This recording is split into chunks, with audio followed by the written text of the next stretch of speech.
네, 2025년의 첫 번째 오늘장 랭킹 5 시작해 보겠습니다.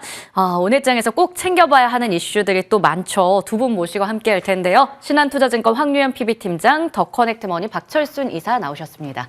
안녕하세요. 네, 안녕하십니까. 안녕하세요. 새해 복 많이 받으세요. 네.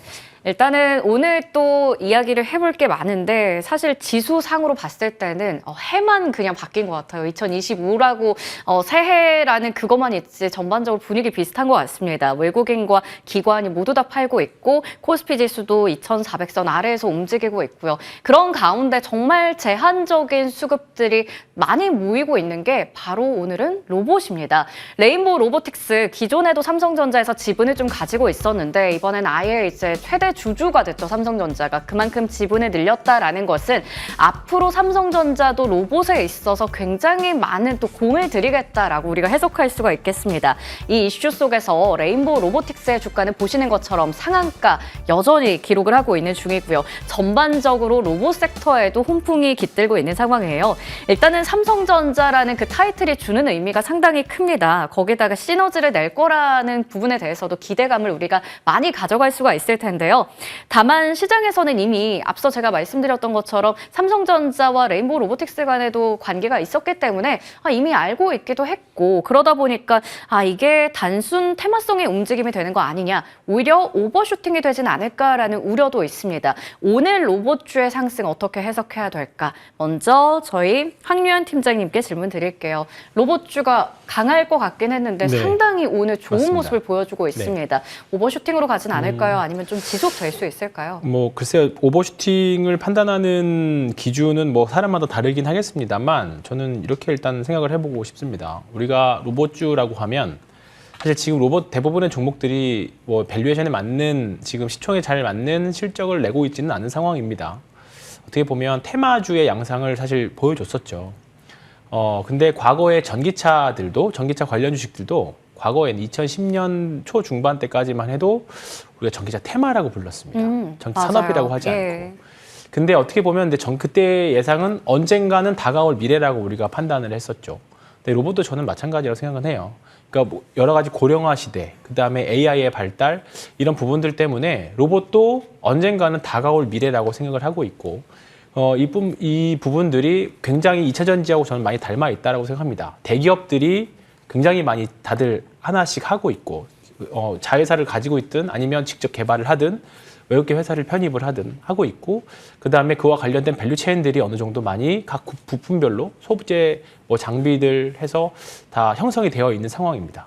그렇기 때문에 이제는 로봇주는 조금 이를 수도 있긴 하겠습니다만 이제는 테마에서 이제 하나의 산업으로 봐야 될 때는 된 것 같아요. 그래서 우리가 오버슈팅이라는 말을 보기보다는 이제 적정 밸류에이션, 좀 미리 밸류에이션을 땡겨와서 움직일 수는 있습니다만 저는 오늘이 굉장히 큰 이슈라고 좀 약간 변곡점이라고 생각을 합니다. 새해 첫날이기도 하고, 어떻게 보면 레인보우 로보틱스의 삼성전자 자회사 편입 이슈는 아는 사람들은 사실 다 알거나 예. 좀 또는 시간이 언제인지 모를 뿐이지 시간 문제다라고 생각을 했었던 것 뿐이죠. 근데 오늘 전반적으로 레인보우 로보틱스가 상각하면서 전반적으로 모든 섹터들, 로봇 안에 있는 밸류 체인들이 다 상승하는 걸 봤을 때는 이제 하나의 우리나라에서 당당한 이제 산업군이 되어가고 있지 않는가 그렇게 생각을 해서, 오늘 내가 로봇주를 하나도 가지고 있지 않아도 않아서 조금 답답하실 수도 또는 포모가 오실 수도 있지만 충분히 앞으로 저는 매매 기회, 다른 종목들 안에서도 저는 매매 기회가 있을 거라고 생각을 하고 있습니다. 네, 이게 얼마나 이제 큰 영향력을 줄 것인가 궁금했었는데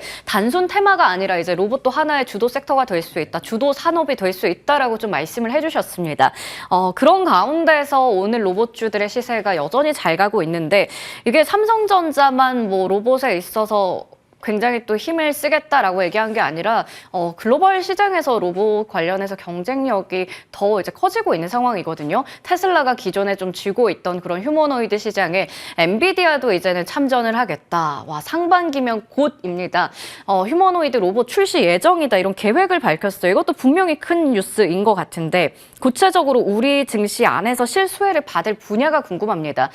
물론 로봇 경쟁 본격화라고 하니까 로봇주가 좋을 것 같긴 한데 그게 맞을지도 궁금하고요. 로봇에 또 들어가는 것들이 있잖아요. AI 소프트웨어라든지 아니면 반도체라든지 이런 쪽도 실수혜로 볼 수 있을 것인가. 박철순 이사님 의견은요? 네, 일단은 로봇 같은 경우는 앞서 얘기해 주신 것처럼 사실 이제는 테마가 아니라 산업으로 가고 있는 과정이라고 보시면 될 것 같고요. 실제로 지금 우리나라에도 지금 삼성이 오늘 좀 주목을 받고 있는데 삼성뿐만 아니라 뭐 두산이라든지 대기업들은 모두 다 신사업을 미리 선점하기 위해서 로봇 사업에 진출하고 있고 글로벌 시장도 마찬가지입니다. 대부분의 빅테크 기업들이 로봇 사업에 진출하고 있는 상황이고 뭐 오픈AI라든지 아니면 엔비디아도 역시나 마찬가지죠. 그래서 오늘 이 부분들이 좀 주목이 되고 있는데 일단은 오늘 전반적으로 로봇에 특화되어 있는 뉴스들이 너무 많이 나오다 보니까 전체적으로 로봇주가 다 가고 있지만 결국 시간이 지나면 급등 이후에는 차익 매물이 빨리 나올 수밖에 없는 상황입니다. 그렇다면 이제 종목별 차별화가 나오기 전에 우리가 더 갈 종목들과 그리고 미리 정리를 해야 되는 종목들을 구별을 좀 해야 될 것 같은데 엔비디아 이슈로 본다고 한다면 엔비디아와 직접적인 어떤 연관성이 있는 기업들은 조금 더 추가 상승을 노려볼 수 있겠지만 그게 아니라면 단기적으로 차익 매물이 나오면서 눌림이 나올 수가 있으니까요. 일단 직접적인 연관이 있는 기업들을 주목해 보시는 게 좋을 것 같습니다. 엔비디아 같은 경우는 오늘 뉴스를 아마 보신 분들도 있겠지만 엔비디아가 로봇 시장에 진출을 했기 때문에 현대차 그룹의 이 보스턴 다이내믹스와 어떤 협력 관계들이 최근에 이제 부각이 되고 있는 그런 상황입니다. 아무래도 이 보스턴 다이내믹스가 엔비디아의 모듈을 지금 사용을 하고 있는 상태이기 때문에 실질적인 거래를 하고 있는 기업이라고 보시면 될 것 같고요. 그렇다면 이 보스턴 다이내믹스와 함께 움직일 만한 종목들이 뭐가 있느냐? 예를 들어서 클로봇이라든지 아니면 K&R 시스템 이런 기업들이 실질적으로 거래했던 레퍼런스가 있기 때문에 직접적인 좀 연결고리가 좀 있는 상황이다라는 점을 좀 기억을 하시면 좋을 것 같고요. 실제로 지금 대부분의 로봇주들이 아직은 실적이 좀 가시화된 기업들이 많지는 않습니다. 그래서 이렇게 직접적인 연결고리가 있는 기업들 위주로 여러분들이 좀 더 가지고 가시는 게 좋다는 판단이고요. 이런 직접적인 연결고리가 없는 기업들이라면 오히려 지금 급등이 나왔을 때 수익을 좀 수익화를 하시는 게 좋겠다. 그리고 추가 비중을 더 늘려고 고민하시는 분들도 굉장히 많을 것 같아요. 오늘 급등이 나왔기 때문에 또 올라갈 것 같으니까요. 그렇지만 쉽지 않을 것 같습니다. 오히려 지금 가지고 있는 분들 같은 경우 추가 매수를 좀 더 강력하게 들어갔다가 바로 눌림 나오는 경우는 지금 벌어놨던 수익까지도 또 날릴 수 있는 그런 상황이 될 수 있기 때문에 일단 지금은 추가 비중을 늘리는 것은 좀 신중히 접근을 하시는 게 좋겠다. 직접적인 연결고리가 있는 기업들만 조금 더 상방에 베팅하시는 전략이 필요하겠다고 말씀드리겠습니다. 네. 오늘 워낙에 이쪽에서 강하게 시세가 나다 보니까 지금 여기서 추가로 비중을 늘리기보다는 오히려 차익 매물이 나올 수 있다라는 점에 또 염두에 둬야 된다 얘기 주셨어요. 그래서 엔비디아와 실질적으로 연관이 있는 종목들은 추가적으로 더 상승 가능성이 있다라는 부분 얘기 주시면서 클로봇이나 K&R 시스템 같은 종목들 집어주셨습니다. 자, 그렇다면 앞서 박철순 이사님께서도 말씀해 주셨던 것처럼 현대차와 그 보스턴 다이내믹스와의 연결고리 그것도 같이 좀 생각을 해봐야 될 텐데 로봇 관련해서 오늘 뭐 많이 올라가잖아요. 로봇 관련주들이. 근데 오늘 그 막상 뭐 보스턴 다이내믹스 품고 있는 현대차 그룹의 주가는 좀 조용합니다. 상대적으로 너무 조용해요. 이게 아무래도 무거운 뭐 현대차 기아라서 그런 건지 오늘 보면 윗골이 또 길게 달고 있네요. 기아도 이제는 오름폭 많이 줄였고 현대차는 하락하고 있는 상황이고요. 나머지 계열사들은 좀 괜찮은 것 같지만 이 현대 기아는 왜 조용한 건지가 궁금합니다. 황유현 팀장님, 일단은 물론 이제 보스턴 다이내믹스 가지고 있지만 그 매출 가시화라고 봤을 때는 좀 어려운 건 사실입니다. 하지만 로봇계 주목받을 법도 한데 오늘 왜 이쪽은 조용한 건가요? 글쎄 로봇계라고 하니까 더 어떻게 보면 지금 트렌드는 조금 더 안 맞는 것 같기는 합니다. 예. 지금 어떻게 보면 휴머노이드나 그렇죠. 그다음에 뭐 협동 로봇 이 정도인데 아직은 그 관련 주식들 그 로봇계와 관련돼서는 아직 시장에서는 비교 우위에서 좀 밀리는 거 아닌가 그 생각이 좀 들고요. 그다음에 현대기아가 지난 연휴간에 보조금 받는 그런 이슈도 있긴 했습니다만 결국은 지금 우리나라 대형주 단에서는 외국인들이 한국 주식 자체를 소극적으로 매수하고 있다는 게 사실 지금은 가장 큰 것 같습니다. 만약에 오늘 관련된 주가가 올랐다면 그것 때문에 올랐나 보다 그렇게 얘기를 할 수 있었는데 오늘 뭐 전반적으로 시총 상위 주식들이 외국인들이 역시나 매수를 하지 않는 그런 모습이 일단은 가장 큰 것 같습니다. 다만 이제 자동차 섹터들은 지금 버텨보실 만한 것 같아요. 버텨보실 만하고 분명히 주가가 좀 올라가고 긍정적인 뉴스가 나오면 거기에 분명히 플러스 보스턴 다이내믹스라는 로봇과 관련된 이벤트들이 플러스 업사이드를 만들어낼 수도 있을 것 같아요. 다만 지금은 외국인들이 한국 시장 자체를 대형주 단에서 잘 사진 않는다. 그럼 결국은 아직까지 로봇도 테마에서 산업으로 넘어간 구간을 말씀드렸지만 아직은 테마주의 양상, 순환매의 양상 그렇게 매매를 보시는 게 좀 나을 것 같습니다. 시장을 네. 보시는 게 나을 것 같습니다. 오늘 앞서 보신 것처럼 메이저 주체가 워낙에 사지 않고 있는 상황, 외국인들이 우리 대형주 쪽으로 매수하는 모습이 확인되지 않는 상황에서 정말 제한된 그 개인들의 자금이 다 로봇 관련주로 좀 집중이 되고 있는 것 같아요. 그러다 보니까 현대차나 기아 같은 종목들은 오늘 다소 좀 뜨뜻미지근한 모습을 나타내고 있습니다. 로봇 관련된 이슈 속에서 여러 가지 이야기들 먼저 풀어봤고요. 자, 그리고 로봇을 얘기하면서 같이 이제 걸쳐서 얘기할 수밖에 없는 게 AI 쪽인데 작년에 이어서 올해도 굉장히 열풍이 이어질 걸로 예상되고 있죠. CES 2025 7일에 개막이 된다고 합니다. 그렇다면 이 일정을 앞두고 바로 다음 주거든요. 관련해서 또 AI 관련주들 시세가 크게 나지 않을까 싶은데 오늘 보시는 것처럼 인공지능 관련주 안에서도 로봇이나 뭐 소프트웨어 이런 쪽들 움직이고 있어서요. 자, 하나씩 찾아보도록 할게요.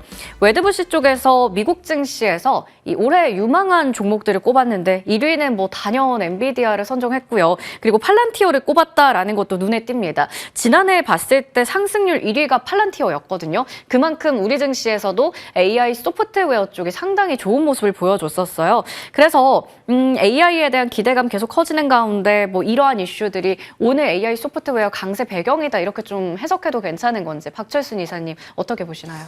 네, 일단 뭐 AI 시대가 이제 열렸고 고성장하고 있다는 걸 우리가 눈으로 지금 확인을 네. 하고 있잖아요. 실질적으로도 우리가 AI 서비스들을 이용하는 분들이 굉장히 많을 걸로 생각을 하고 있는데 그만큼 이제 현실적으로 다가오는 산업입니다. 그러다 보니까 일단 AI가 붐이 일어나기 시작하면서부터 먼저 하드웨어 쪽에 많이 움직였었는데 이제는 다시 소프트웨어 쪽으로 수급들이 이동하는 것들이 상당히 몇 개월 동안 지금 지속이 되고 있는 그런 상황이라고 보시면 될 것 같고요.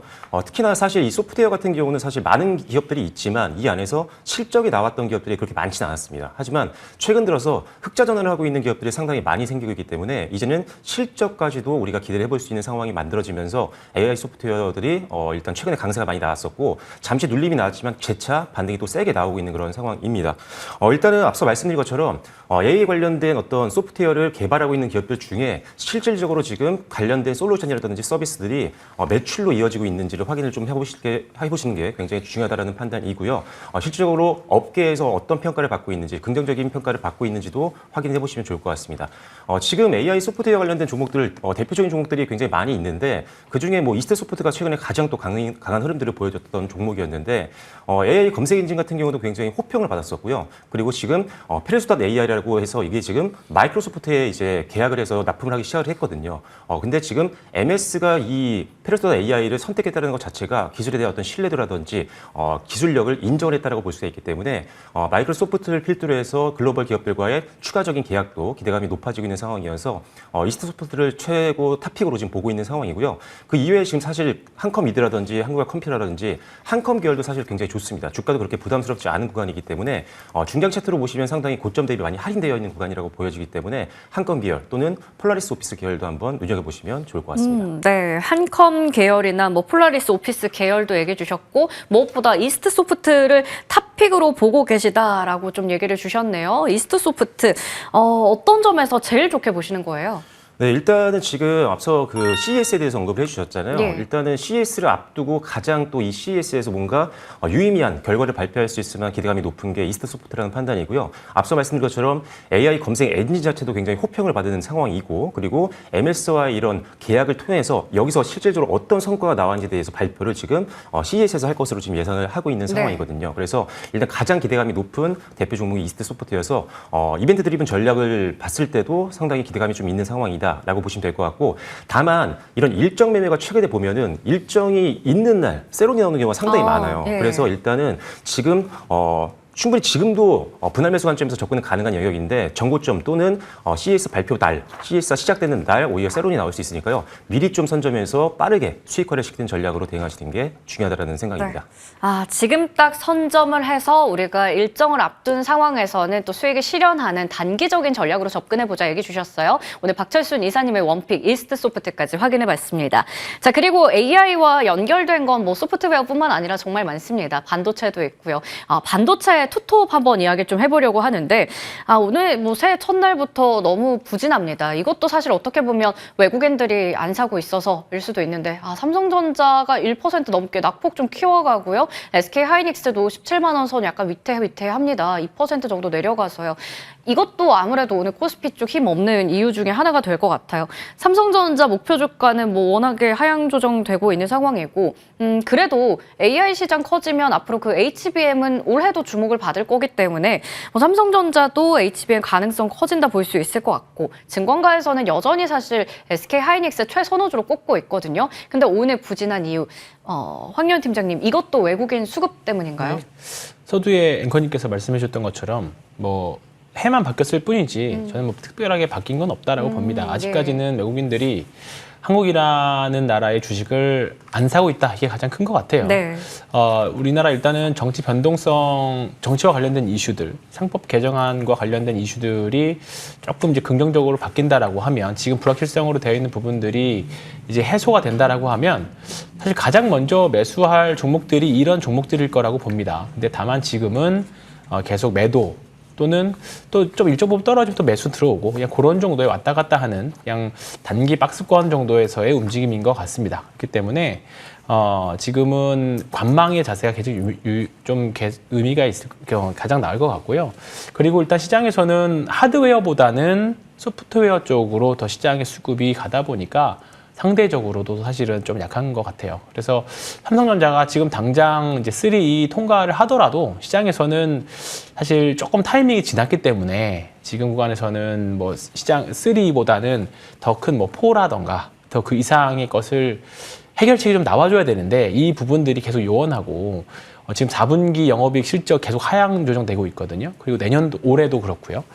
이 부분들에 대한 좀 반전이 좀 계기가 있어줘야 주가는 조금 지금보다는 나은 흐름이 보여주지 않을까 생각합니다. 계속 이렇게 좀 박스권의 움직임을 좀 가져가고 있습니다. 외국인의 수급이 들어오지 않는 것도 있고 그리고 HBM 관련해서 뭐 AI 기대감은 있지만 말씀해주신 것처럼 확실한 그 반등의 트리거가 될 만한 뉴스가 아직은 좀 없는 상황. 그런 여러 가지 요인들이 아무래도 IT 투톱의 부진을 좀 보여주고 있다라고 얘기를 해주셨어요.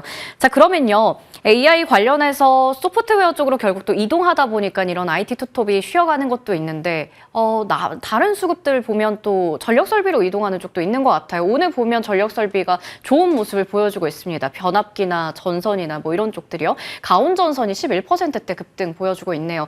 어떻게 보면 데이터 센터 관련해서 전력 수요 계속 늘어날 거다. 뭐 이런 보고서도 나오고 있고 이게 뭐 처음 보는 스토리는 아니라서요.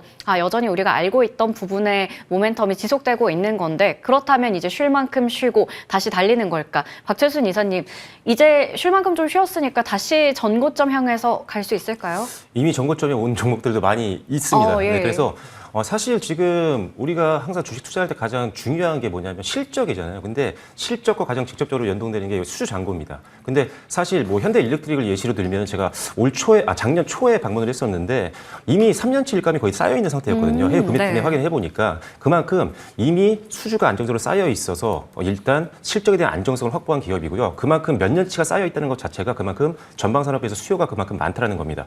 특히나 AI 시대가 열리면서 엄청난 전력 소모를 하는 상황이고 미국 같은 경우도 전력 설비 관련된 노후된 인프라들 이런 것들을 교체해야 되는 수요가 같이 맞물린 상황이기 때문에 계속적으로 이 관련된 전선이라든지 변압기와 같은 전력 기기 관련된 제품에 대한 수요는 늘어날 걸로 보고 있고요. 특히나 이제 중국이라든지 미국 쪽에서의 성장이 가장 클 것 같습니다. 이 두 국가에서의 성장률이 전체의 50% 이상을 담당할 것으로 예상을 하고 있는 만큼 일단 북미 관련된 매출 비중이 좀 높은 기업들 위주로 보시면 될 것 같고요. 일단 국내 변압기 3사 같은 경우는 이미 뭐 북미 매출 비중이 굉장히 높기 때문에 지속적인 관심이 좀 필요하다고 보여지고요. 다만 고점을 계속적으로 이제 갱신을 앞두고 있는 상황이다 보니까 언제든지 차익 매물이 나오면 꺾일 수 있다는 점은 감안을 좀 하셔야 될 것 같습니다. 그래서 상대적으로 주가가 좀 부담이 없는 것들을 찾고 계신 분들이 있다라고 한다면 재룡적인가 지금 현재 현 주가 수준으로 봤을 때도 지금 PR이 한 8배 정도밖에 되지 않고요. 내년 실적 전망치를 감안한다면 그 이하로 PR이 내려오기 때문에 일단은 저평가 매력 부분에서는 재룡전기를 좀 더 변압기에 대해서는 가장 탑픽으로 좀 보시면 좋을 것 같습니다. 네, 북미 매출 비중 높은 쪽들 그리고 대표적인 뭐 말씀해 주신 것 것처럼 전력설비 안에서 대장주는 워낙에 지금 전고점과 거의 뭐 비슷한 수준에 있습니다. 그래서 그게 밸류나 가격에 대한 부담이 있다면 재룡전기 같이 상대적으로 아직 저평가되어 있는 종목도 보자라고 얘기를 주셨어요. 결국에 그 AI를 가지고 볼 수 있는 섹터들 체크해 보니까 소프트웨어나 전력 설비는 계속 잘 가지만 반도체의 투톱은 아직까지 아무래도 수급이나 관련된 확실한 트리거가 좀 필요한 상황으로 보입니다. 자, 이렇게 AI까지 확인해 봤고요. 저희가 이제 전반적으로 이야기를 해봐야 될 게 환율인 것 같아요. 작년에 하반기쯤 되면서 이제 연말로 가며 계속 환율이 올라가면서 굉장히 그 수급과 시장에 부담을 줬었거든요. 당연히 이제는 뭐 고환율 기조가 계속되면서 뉴노멀로 굳어가고 있는 상황. 증권가에서 1,500원 얘기하고 있죠. 오늘은 1,467원 80전 정도 기록을 하고 있습니다. 여전히 이제 우리가 이 상황에서 어떻게 좀 대응을 해야 될까 섹터를 찾아봐야 될 텐데 고환율 수혜 섹터들 많이 얘기 나와요. 하나씩 볼 텐데 첫 번째로 K-뷰티를 먼저 보도록 하겠습니다. 환율 효과에 대한 기대감 그리고 점유율을 계속해서 키워가고 있는 K-뷰티거든요. 워낙에 해외에서도 인기가 많기도 하고요. 그러다 보니까 오늘도 순항하는 모습을 보여주고 있습니다.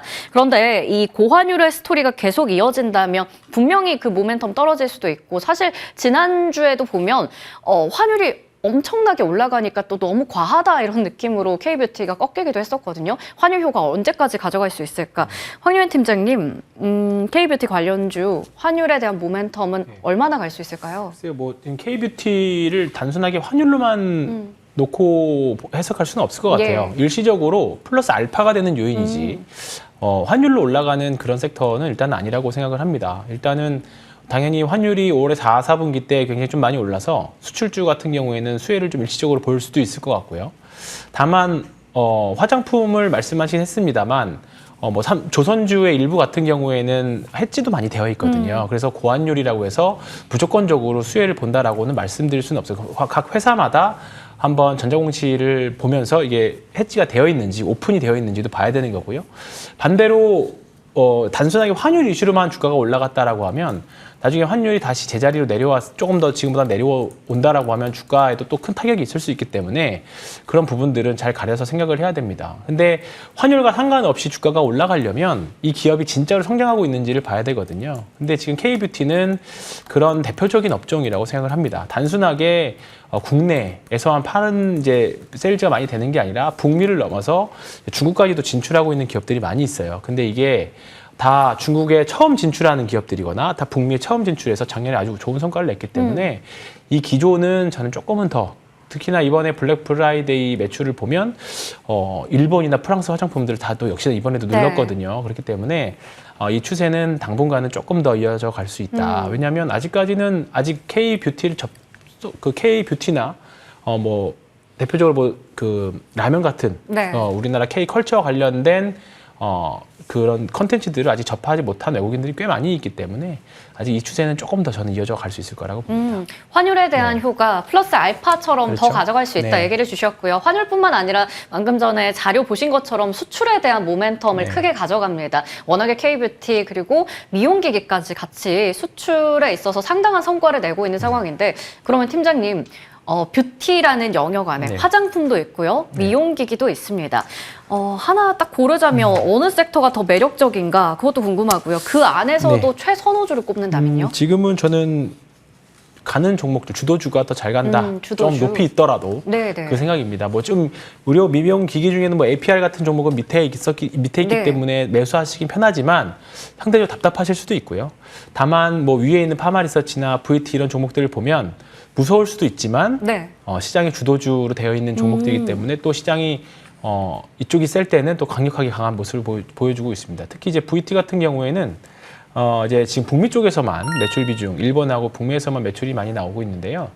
2025년도에 본격적으로 중국 진출을 예상을 하고 있습니다. 만약에 중국에서 품목 허가가 나지 않는다면 조금은 그게 리스크가 될 수도 있긴 하겠습니다만 지금 만약에 지금 실적 만약에 올해 중국에서 품목 허가가 나와서 세일즈가 된다라고 하면 지금 실적보다는 좀 한 단계 퀀텀 점프를 할 수 있는 실적도 낼 수 있을 거고요. 그러면 주가도 충분히 지금보다 많은 업사이드가 있다라고 봅니다. 그렇기 때문에 중국과 관련된 매출 비중이 확대되는 회사들, VT나 파마리서치 관심 있게 보시면 좋을 것 같습니다. 네. VT를 원픽으로 꼽아주셨어요. 네. 아무래도 뭐 고점에 대한 부담이 있을 수 있지만 가는 쪽이 더 잘 간다라는 점에서 얘기해 주셨고요. 추가로 파마리서치 같은 종목들도 얘기를 주셨습니다. 자, 이렇게 먼저 K뷰티에 대해서 짚어봤고요. 이번에는 K방산입니다. 일단 오늘 보면 뭐 중소형주 그리고 대형주들 다 같이 시세가 잘 나고 있습니다. 방산도 정부 지원의 영향을 좀 크게 받는 쪽인데 지금 보면 정부에서 수주 지원 규모 확대한다 얘기가 나오고 있습니다. 지난해에 비해서 10조 원 정도 증액이 됐다 하니까 이거 굉장히 좋은 뉴스가 되지 않을까 싶은데요. 사실 방산주가 워낙에 뭐 수출이나 수주 그리고 정부 지원 이런 좋은 모멘텀이 있지만 박철순 이사님, 우리 12월에 그 뭐 계엄 사태 나오고 정치적인 불확실성 있을 때 방산주 타격을 좀 많이 받았었어요. 그때는 또 피해주였거든요. 그러다 보니까 여전히 정치적인 불안정성이 있다 보면 이거는 또 그 기대감을 상쇄하지는 않을까라는 걱정도 됩니다. 그래서요, 정부 지원이라는 게 지금 방산주 주가에 있어서는 단기 호재인 것인지 아니면 추세를 그래도 끌고 갈 수 있는 뉴스가 되는 것인지 어느 쪽에 좀 더 무게를 두세요? 일단 뭐 정부의 지원이 나오는 것 자체가 섹터에는 당연히 우호적인 환경을 만들어줄 수 있기 때문에 일단은 호재로 보고 있는 거고요. 사실 이 정치적인 리스크가 12월 달에 부각이 되면서 정부에서 많이 지원을 해주는 섹터들이 충격을 많이 받았습니다. 원전주라든지 방산주도 그중에 대표적인 섹터였는데 그래도 주가는 그렇게 세게 밀리진 않았었거든요. 일단은 기본적으로 우리나라의 이 방산과 그다음에 원전 같은 대표적인 정부의 지원이 필요한 섹터 같은 경우는 정부의 지원에 대한 어떤 불확실성이 나온다고 하더라도 글로벌 시장에서 이미 신뢰도가 많이 쌓여 있는 상태이기 때문에 수주가 계속 꾸준히 들어올 가능성이 높다라는 판단이고요. 그래서 오히려 이번 정치적 리스크로 인해서 눌림이 나왔을 때는 오히려 저가에 매수할 수 있는 기회라고 판단을 하고 있습니다. 실제로 지금 우리나라 이 방산주 같은 경우는 많이들 들어보셨겠지만 이 가성비가 굉장히 뛰어나고요. 그다음에 추가적으로 신속한 납기에 대해서 강점을 가지고 있기 때문에 전 세계에서 계속적으로 수주가 물밀듯이 들어왔었던 한 해였다라고 보시면 됩니다. 작년이요. 그래서 이러한 기조는 계속 유지가 될 확률이 높고요. 뭐 종전에 대해서 약간 좀 리스크가 있지 않느냐라고 생각하시는 분들이 있을 수 있는데 종전이 되더라도 당분간은 수요가 계속 늘어날 수밖에 없습니다. 왜 그러냐면 계속적으로 지금 무기를 사용한 상태이기 때문에 실질적으로 무기를 많이 사용했던 국가들 같은 경우는 무기를 다시 또 쟁여놔야 됩니다. 재고를 쌓아놔야 되는 상태이기 때문에 이 재고 수요에 대한 기대감도 좀 있는 상황이고요. 그리고 이제 GDP 대비해서 방위비를 이제 증액하려고 하는 국가들이 굉장히 많다 보니까 이 또한 추가적인 수주로 이어질 가능성이 높다라는 판단으로 보시면 될 것 같고요. 그리고 일단은 지금 무기를 한번 팔면은 이거 파는 걸로 끝나는 게 아닙니다. 뭐 유지보수라든지 추가적으로 뭐 탄약이라든지 소모품들은 계속적으로 납품을 해야 되기 때문에 이런 추가적인 수익도 발생할 수 있다는 걸 감안했을 때 오히려 조정을 받았을 때는 매수의 기회로 활용하신다면 올해 또 방위 쪽은 충분히 포트폴리오에 넣어놓을 만한 대표적인 섹터가 아닌가라고 생각을 하고 있습니다. 네, 방산주 이러한 정부에서 밀어준다라는 뉴스들 추가적으로 상승에 또 힘을 실어줄 수 있다라는 부분도 얘기해 주셨고요. 종전에 대한 부분이 혹시나 이제 방산주 주가 꺾이는 거 아닐까라고 걱정하더라도 그 이후에도 추가 수주에 대한 가능성이 여전하다라고 좀 긍정적으로 봐주셨습니다. 자, 이렇게 K방산까지 확인해 봤고요. 그리고 아무래도 고환율 관련해서 뭐 최대 수혜, K조선 올 한 해 또 트럼프의 픽이었기 때문에 더 기대감이 있는 섹터이기도 합니다. 그런데 한편으로는요, 오늘도 상승하는 모습 보여주고 있긴 하지만 다른 섹터 대비해서 좀 아쉽기도 하고요. 그러다 보니까 이게 너무 밸류가 높아져서 밸류 부담, 뭐 고점에 대한 부담 그런 게 있는 것인가? 일단은 뭐 증권가에서 그런 얘기도 있더라고요. 워낙에 앞으로에 대한 전망이 좋기 때문에 나중에 그 미래 가치를 더 당겨온다면 밸류는 더 올릴 수 있다라고 하지만 사실 신규 진입자의 입장에서는 이게 약간 뭐 보유자 영역 아닌가? 뭐 이런 생각도 듭니다. 황유현 팀장님은 이전에도 제가 기억하기에 작년에도 오히려 가는 쪽이 더 잘 가기 때문에 고점에 대해서 너무 두려워하지 말자라고 하셨는데 이 조선주에 대해서는 어떻게 보세요? 예, 아직까지는 그 입장은 계속 유지하고 있는 상황이고요. 예. 굳이 뭐 지금 당연히 좀 두려우실 수 있어요. 근데 오늘은 지금 최근에 우리나라 시장 자체가 순환매, 특징주 시장이다라고 보면 오늘은 워낙에 강한 섹터가 있기 때문에 잠깐 쉬는 정도라고 보시는 게 좀 맞을 것 같고요. 다만 오늘은 뭐 조선 기자재 업체들도 뭐 조금 이제 오후 들어서 하면서 네. 좋아지는 모습들이고 현대미포조선 같은 경우에도 계속 마이너스 있다가 이제 플러스로 돌아서 그런 모습이거든요. 그렇기 때문에 일단 조선주는 1분기 또는 2분기 실적까지는 한번 저는 기다려봐도 되지 않을까 싶습니다. 언젠가 지금 일단은 맘 편하게 수주 잔고 쌓여 있고 앞으로 수주에 대한 기대감들이 많이 나와져 있는 섹터가 조선이고요. 특히나 이런 중공업의 좀 약간 큼지막한 섹터들은 한번 이제 상승이나 하락이든 하락도 마찬가지긴 합니다만 지금 상승 쪽에 관성이 붙으면 그 관성대로 밀고 올라가는 그런 경향이 굉장히 좀 강합니다. 그리고 왜냐하면 밑에서부터 이 섹터들을 샀던 자금들이 또 빠져나와야 되는 시기가 있잖아요. 그러면 이게 한 번에 급격하게 꺾이기가 쉽지는 않아요. 분명히 저는 엑시트 기회를 충분히 개인 투자자들 입장에서는 줄 수 있다라고 보고요. 지금 충분히 신규 진입도 저는 아직은 가능하다고 생각이 좀 아직 들고 있습니다. 전형적으로 신고가 가면서 거래량도 줄고 있기 때문에 전형적인 신고가의 모습을 보여주고 있습니다. 네, 전형적인 신고가 솔직히 안정적이죠. 굉장히 네. 실적이나 수주 기반으로 잘 가는 쪽 신규 진입도 가능하다라고 조선주에 대해서 말씀해 주셨습니다. 그리고 아까 팀장님께서도 오후 들어서 그 조선 기자재 쪽 잘 가고 있다 얘기해 주셨는데 기자재 쪽도 궁금해요. 특히나 오늘은 피팅 밸브 쪽이 돋보입니다. 러시아의 유럽 가스 수출 중단에 대한 이야기가 나오던데 이거 영향인 건지 박철순 이사님, 우리 피팅 밸브에 이 뉴스가 좀 직접적인 영향을 줄 수 있는 건가요? 일부는 줄 수 있는데 일단 뭐 기자재가 가는 것 자체는 사실 너무 업황이 좋기 때문이거든요. 사실 네. 조선 같은 경우는 사실 이 중국과 경쟁을 하는 구도다 보니까 예. 중국에서 조선 쪽을 많이 밀어붙이게 되면 사실 조선업 쪽은 약간 밀릴 수 있는 가능성이 있습니다. 하지만 중국의 조선사들 같은 경우도 국내 기자재들을 굉장히 선호를 하고 있기 때문에 그런 리스크에서 좀 자유로운 게 조선주보다는 조선 기자재 쪽일 수 있다라는 점을 기억을 하시면 될 것 같고요. 하지만 조선업도 굉장히 지금 좋은 상황이다 보니까 사실 둘 다 보셔야 됩니다.